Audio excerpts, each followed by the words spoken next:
Bonjour, nous allons parler du casier judiciaire, de votre casier judiciaire avec Eris Serfas. Vous êtes magistrat et vous dirigez aujourd'hui le casier national judiciaire depuis 1 an. Alors, on va faire du pratique. D'abord, c'est un casier à 3 bulletins, on est d'accord? Le bulletin numéro 1, il concerne l'autorité judiciaire, ça veut Tout dire à fait. quoi? Le bulletin numéro 1 n'est délivré qu'à l'autorité judiciaire, qu'aux autorités judiciaires, avec des mentions qui restent 40 ans et qui contient pratiquement toutes les condamnations. Le B2, c'est l'administration? Le bulletin numéro 2 est destiné à l'administration pour vérifier l'emploi des fonctionnaires avec une durée de mention qui dure environ 10 ans maximum et avec certaines mentions qui n'y sont pas concernant par exemple les mineurs et concernant les contraventions qui sont les infractions les moins graves. Et puis celui qui vous concerne, qui nous concerne, c'est ce fameux B3 pour le particulier, c'est-à-dire que tout le monde peut l'avoir? Voilà, il est destiné à chaque citoyen. Le bulletin numéro 3 est destiné à pouvoir être demandé par chaque citoyen.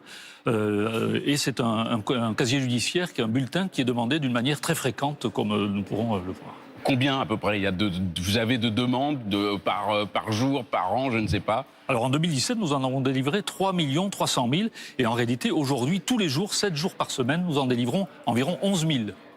Lorsque la personne décède, qu'est-ce qui se passe? Son casier judiciaire, il reste ou il disparaît? Au décès de la personne, le casier judiciaire disparaît, c'est-à-dire que la personne n'a plus de casier judiciaire et ensuite il y a un effacement physique du fichier. Alors, on a connu le casier sous forme de papier. Vous allez nous annoncer que tout ça, c'est fini. Comme on dit, c'est dématérialisé. C'est-à-dire que je peux avoir mon casier judiciaire maintenant même pas en 24 heures chrono?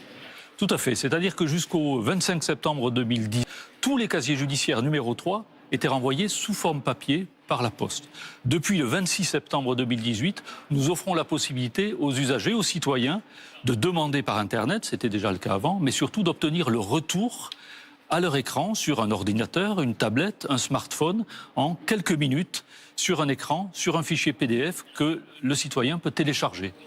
Évidemment, c'est un bulletin numéro 3 qui peut servir, comme vous l'avez dit, pour son employeur, pour sa propre culture, j'allais dire, pour savoir ce qu'il y a écrit dessus. Alors, le bulletin numéro 3 est demandé par beaucoup d'employeurs dans le domaine privé. Il est aussi nécessaire pour l'exercice de certains droits conditionnés par l'obtention du B3, par exemple une adoption ou des démarches à l'étranger pour lesquelles le citoyen demande un bulletin numéro 3. Aujourd'hui, il peut l'avoir en quelques minutes sous forme donc dématérialisée. Alors, je sais bien que la question est peut-être un peu difficile.